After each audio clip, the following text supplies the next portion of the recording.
When you're shopping for sunglasses, there's a few different directions you can go. You can opt for a classic shade or a classic style that's sort of been around and you're going to want to wear forever, or you can get a little more playful. And there's a few different shapes, and there's certain ones that go better with certain face shapes.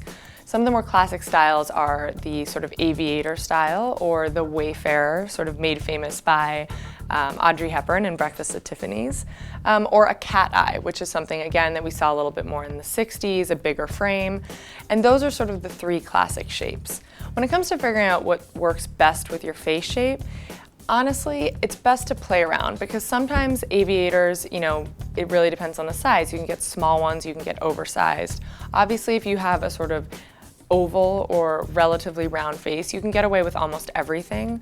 If you have a square jaw, you want to pick a pair of sunglasses that have some width and a larger frame, just sort of to balance things out on your face.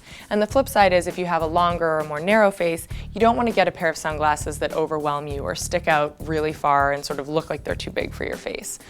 So it's really just about making sure they fit the proportions. So when it comes to buying sunglasses, if you're going to spend a lot of money on them, I really recommend buying a classic shape. In this case, we have three of what I would say are the sort of most classic. We have the Wayfarer, a cat eye, and then a pair of aviators.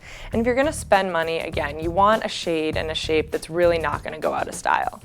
If you're going to be a little bit more playful with your sunglasses, go for the cheap kind. Find a street vendor and get a bunch of different colors, maybe get green or red or orange, and that's where you can sort of be a little more playful, especially in the summer.